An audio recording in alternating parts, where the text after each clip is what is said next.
Hari ini salah satu di antaranya bahkan keduanya sudah tiada.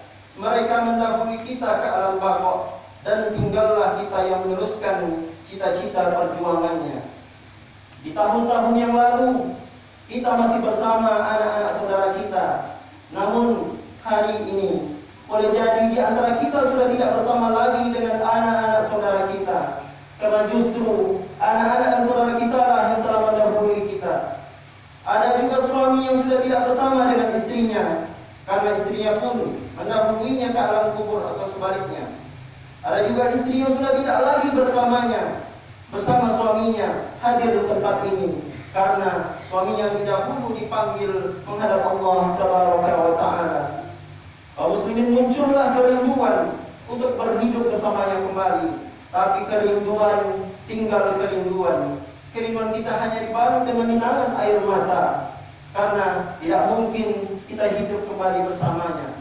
Kita hanya bisa percaya bahwa suatu saat kita pun akan mengikuti jejaknya ke alam kubur. Apa kata Allah?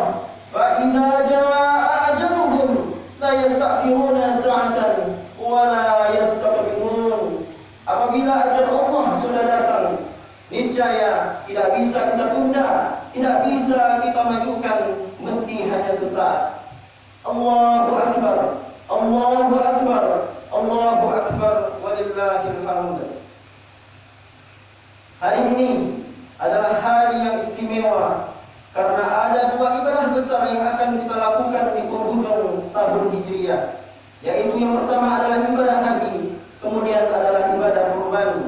Kemarin kaum muslimin dan muslimat, jutaan orang berkumpul di padang Arafah dengan rangkaian yang sama, dengan ucapan yang sama. Mereka memenuhi undangan Allah, membuktikan ketaatannya, menunaikan ibadah haji dengan pakaian yang sama. Inilah bentuk pertanda bahwa di hadapan Allah kita semua adalah sama. Tidak jelas mana yang orang kaya, mana yang orang miskin, mana orang yang menjadi pejabat, mana rakyat biasa, mana orang yang terkenal dan mana rakyat jelata. Semua menundukkan dirinya, bertafakkur, bertawajjuh dengan penuh tawaddu dan khusyuk mengucapkan kalimat-kalimat yang indah. Labbaik Allahumma labbaik, labbaik la syarika lak labbaik, innal hamda wan ni'mata lak wal mulk la syarika lak.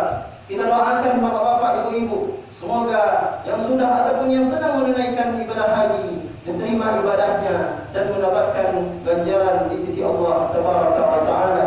Amin amin ya rabbal alamin. Pun kita berdoa juga semoga kita yang belum bisa menunaikan ibadah haji diberikan kemudahan rezekinya, diberikan kesehatan dan kesempatan untuk bisa juga menunaikan ibadah haji di tahun-tahun berikutnya. Amin amin ya rabbal alamin.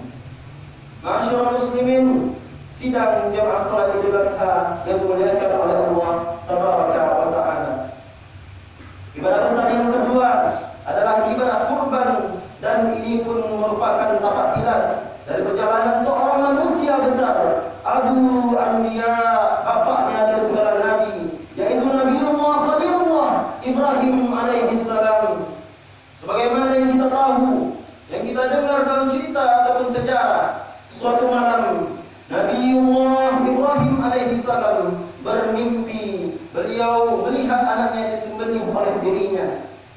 Beliau melihat anaknya disembelih oleh dirinya, lalu ketika ia bangun, beliau menyampaikan kepada anak semata wayangnya yang kala itu adalah Nabi Ismail alaihi salam. Apa kata Nabi Ibrahim? Wahai anakku, aku melihat engkau dalam mimpiku. Aku diperintah Allah untuk menyembelihmu. Coba pikirkan anakku, bagaimana perasaanmu anakku? Bagaimana pendapatmu anakku? Lalu apa jawaban dari Nabi Ismail?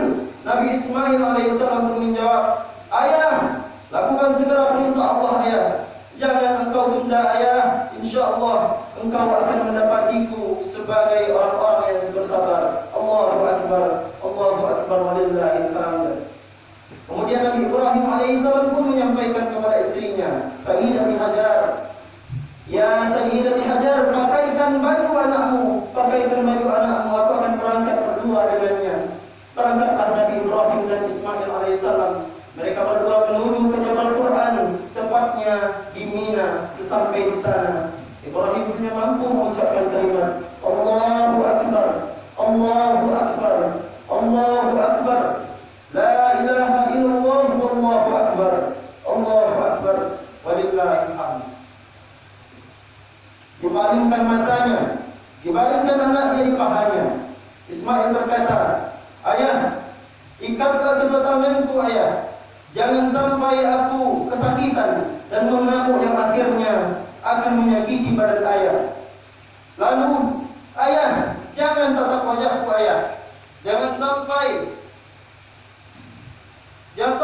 muncul perasaan iba dan engkau tidak menjadi menunaikan ibadah perintah Allah. Ayah, sampaikan salamku kepada ibuku ayah. Belum sempat aku membalas jasanya, belum sempat aku mengabdi kepadanya ayah. InsyaAllah di hari kemudian aku akan melayaninya. InsyaAllah aku akan menjadi pelayan untuknya ayah. Cukup pesan Nabi Ismail, air mata tumpah menyaksikan keduanya yang akan menjadi pembelihan yang terbesar. Tidak ada kata yang keluar dari Nabi Ibrahim alaihissalam selain kata yang agungkan Allah, Allahu Akbar, Allahu Akbar, walillahil hamd. Kala itu pedang sudah terbunus, siap-siap memenggal kepada anak semata wayangnya, yang mana nikmat anak ini adalah karunia yang dinanti-nantikan selama 40 tahun lamanya oleh Nabi Ismail atau Nabi Ibrahim alaihissalam. Kemudian di samping itu malaikat-malaikat pun menangis. Malaikat memohon kepada Allah, ya Allah, selamatkan Ismail ya Allah, selamatkan Ibrahim ya Allah. Dia telah membuktikan ketaatannya kepadamu. Dia telah ridho atas perintahmu ya Allah. Mendengar doa itu, maka Allah mengabulkan doa para malaikat, kemudian menggantikannya dengan seekor kipas. Lalu Ibrahim alaihissalam menarik pedangnya yang ternyata yang disembelihnya adalah seekor kipas yang besar. Menyaksikan kejadian tersebut, Nabi Ismail alaihissalam hanya bisa berteriak takbir, mengagungkan nama Allah tabaraka wa taala. Allahu Akbar, Allahu Akbar, Allahu Akbar, walillahil hamd. Setelah itu Nabi Ibrahim dan Ismail pun pulang ke rumahnya dengan ucapan takbir Allahu Akbar, Allahu Akbar. Sementara itu di rumahnya, Siti Hajar yang menunggu dengan perasaan sedih karena dia tahu anaknya akan hilang, anaknya akan disembelih oleh ayahnya untuk memenuhi pemerintah Allah Ta'ala. Begitu mendengar suara suaminya dan anaknya mengucapkan kalimat takbir, ia pun menangis terharu, sedih bercampur bahagia, sambil juga mengucapkan kalimat-kalimat takbir. Allahu Akbar, Allahu Akbar, Allahu Akbar, La ilaha illallah, Allahu Akbar, Allahu Akbar, walillahil hamd. Kaum muslimin dan muslimat sidang jamaah Idul Adha rahimakumullah. Kalau kita tinjau menurut akal sehat, Nabi Ibrahim alaihissalam pasti akan menyelamatkan anaknya daripada memenuhi perintah Allah. Tapi tidak bagi Ibrahim. Ibrahim melabrak semua itu. Norma akal sehat dilawannya dengan mengharap ridha Allah tabaraka wa taala. Beliau lebih memilih cinta kepada Allah melebihi cinta kepada anak, melebihi cinta kepada keluarga, melebihi cinta dari segala-galanya. Oleh karena itu, hari ini khotib mengajak mari kita mengambil contoh dari pengorbanan Nabiullah Ibrahim alaihissalam. Kita korbankan semuanya demi cinta kepada Allah tabaraka wa taala. Semoga dengan hikmah pengorbanan Nabi Ibrahim, lahirlah Ibrahim baru di ibu pertiwi ini. Dan juga mari kita korbankan Ismail kita. Karena boleh jadi Ismail kita dalam bentuk jabatan, Ismail kita dalam bentuk harta kekayaan, Ismail kita dalam bentuk anak dan istri, Ismail kita dalam bentuk kepopuleran, Ismail kita dalam bentuk-bentuk duniawi. Karenanya, hari kita penuhi perintah Allah. Mari kita dahulukan cinta kepada